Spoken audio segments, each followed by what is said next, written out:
ధ్యానము నిమిత్తం ఏర్పాటు చేయబడిన వాక్య భాగం యెషయా గ్రంథం, the book of Isaiah, chapter 54. యెషయా గ్రంథం 59వ అధ్యాయం మొదటి వచనం చదువుకుందాం. రక్షింపనేరక ఉండునట్లు యెహోవా హస్తము కొరచ కాలేదు, విననేరక ఉండునట్లు ఆయన చెవులు మందము కాలేదు.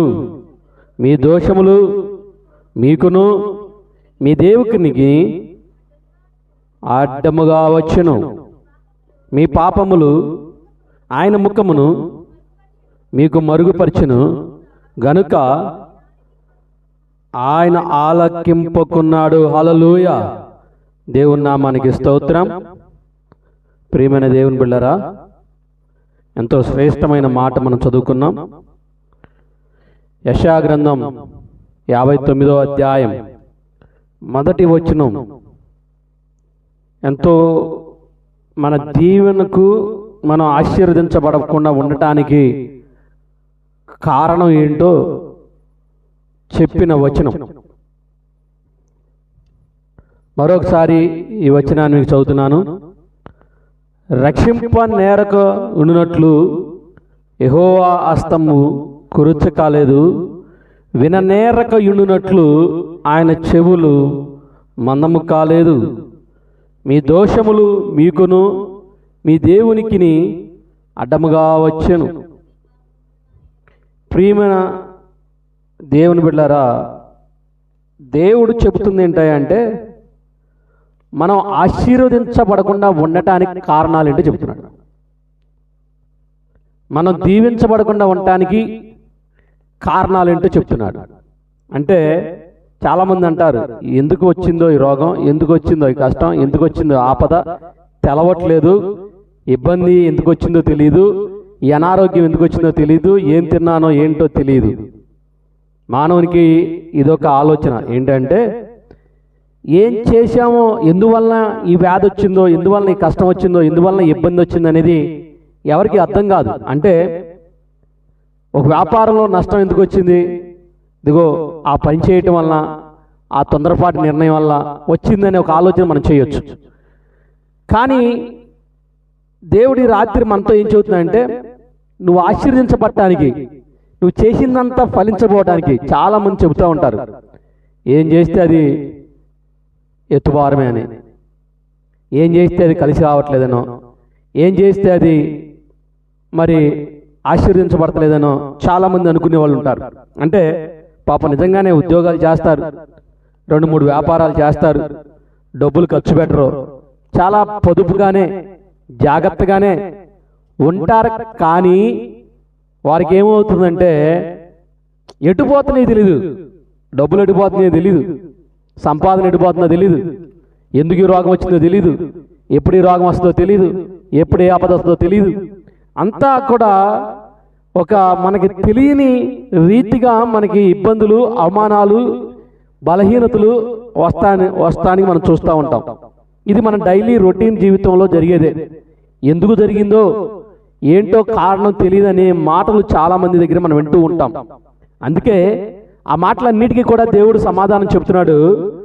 ఏమంట? రక్షింపనేరకున్నట్లు యెహోవా హస్తము కురచ కాలేదు, విననేరకున్నట్లు ఆయన చెవులు మందము కాలేదు. మనల్ని రక్షించడానికి, మనల్ని భద్రపరచడానికి, మనల్ని స్వస్థపరచడానికి యెహోవా హస్తము కురచ కాలేదు. అంటే నీకు ఇవ్వటానికి ఏదన్నా ఇవ్వాలనుకోండి, మీరు దూరంగా ఉన్నారు, ఎట్టేస్తాను నేను, గిరాటేయాలి, అది కూడా మీ దగ్గరికి వస్తారు. అది నేను ఇవ్వాలంటే దగ్గర ఉండాలి మీరు.